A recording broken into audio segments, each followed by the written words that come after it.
Welcome back to our new blog. আশা করি তোমরা সবাই খুব ভালো আছো আর আমিও খুব ভালো আছি। তো আজকে হচ্ছে আমার দিদির বার্থডে 22শে ডিসেম্বর। তো সকাল সকাল আমি চলে এসেছি ব্যারাকপুর থেকে। আর এখনও জানি না যে কী প্ল্যান প্রোগ্রাম, কিছুই জানি না, বাট এইটুকু জানি যে কিছু না কিছু তো হবেই। তো ভিডিওটাকে আমি স্টার্ট করে দিয়েছি, তো চলো পুরো ভিডিওটাকে দেখতে থাকো। আজকে দুপুরের মেনুতে ছিল ভাত, শশা কুচি, বেগুন ভাজা, আলু ভাজা, মাছের ভাজা, চিংড়ি মাছ ভাজা, পাঁপড়, মাংস, মাছের ঝোল আর চাটনি। এই দিয়ে আজকে দুপুরের লাঞ্চ। তো দিদির জন্য এই ড্রেসটা নিয়ে এসেছি, দিদিকে বললাম পরে ফেলতে, দিদি পরে ফেলেছে আর ভালোই লাগছে, আমার তো খুব ভালো লাগছে। তোমাদের কেমন লাগছে অবশ্যই জানিও। আর দিদির চুলগুলো সব এলোমেলো ছিল, তো ভালো করে বাঁধতে বললাম, কয়েকটা ফটোও তুলে দিলাম। আর দিদিকে বললাম খাওয়া দাওয়া স্টার্ট করে দাও।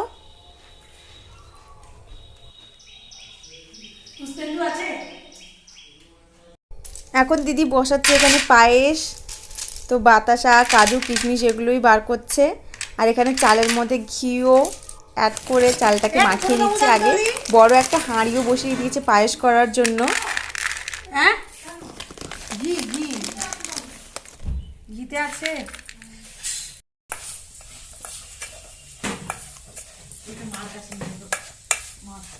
ফটোটা পাঠিয়ে দিবি এবারে।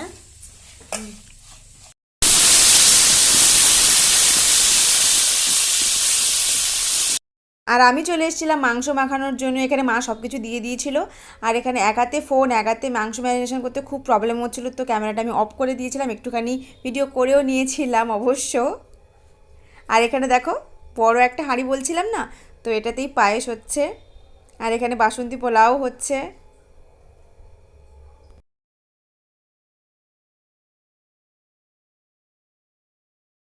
আর এখানে বেলুন দিয়ে আমরা সাজাচ্ছি। তো অনেকগুলো বেলুন ফোলানো হয়ে গেছে, কোথায় যে লাগাবো এতগুলো বেলুন ভাবছি। আর এখানে আমি আর শঙ্করী দেখো সাজিয়ে ফেলেছি লাইট দিয়ে। আর নিচেও অনেকগুলো বেলুন দিয়ে দিয়েছি আর একটু লাইট দিয়ে দিয়েছি, বেশ দেখতে ভালোও লাগছে। আমার ভিডিওতে নাম আসছে না, ইউটিউব ব্যান করে দেবো। কাছাকাছি নিয়ে আয়। চিনো তোমাকে? ভাই কমেন্ট করে সব ভাইরাল করো। তো এই ফার্স্টে যাবে। কমেন্ট করে ভাইরাল করে দেবে, বাহ তো ফেমাস হয়ে যাবে। তারপর আজকে কি ভিডিওটা মিলিয়ে যাবে? ব্যান করে ইউটিউব চ্যানেল। ব্যান করে তো আমি আছি, আমি ব্যান করে দেবো।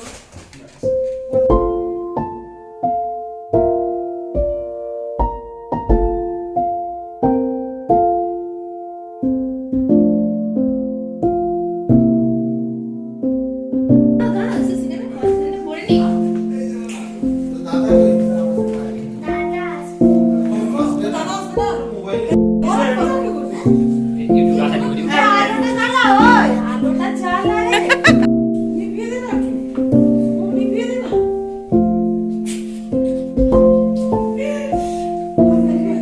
Happy birthday to you.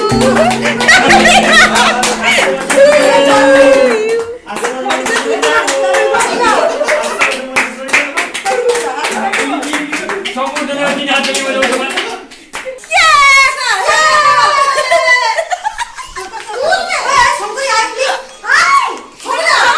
ছবি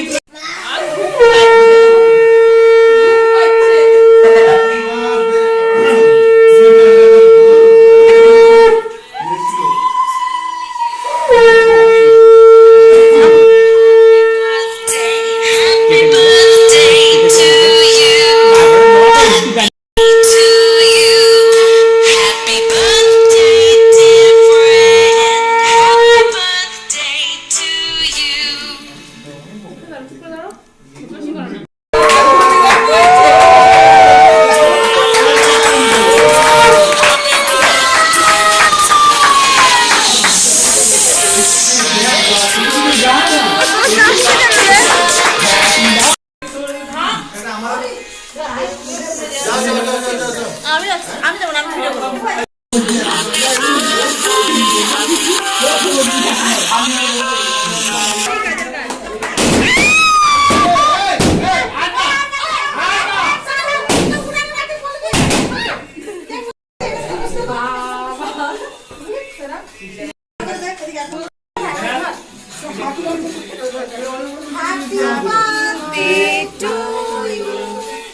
হ্যাপি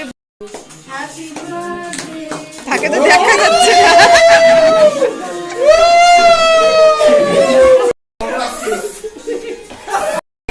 আমার কাছে রেখে দিয়েছে।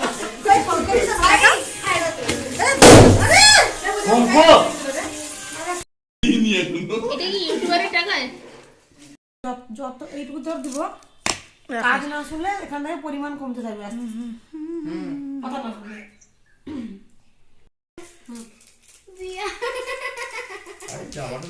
হচ্ছে আনবক্সিং, এটা ডেনমার্কের একটা ইয়ে। এখানে কি দেখ ভালো করে নি কেউ তো এখানে আমরা সবাই বসে গেছি। কেউ না কেউ হ্যাঁ তো খুব একটা ভালো গিফট ছিল, দিদি চা খেতে ভালোবাসে বলে এটা। তো আজকের ব্লগটা এখানেই শেষ করছি, দেখা হচ্ছে নেক্সট ব্লগে, টাটা।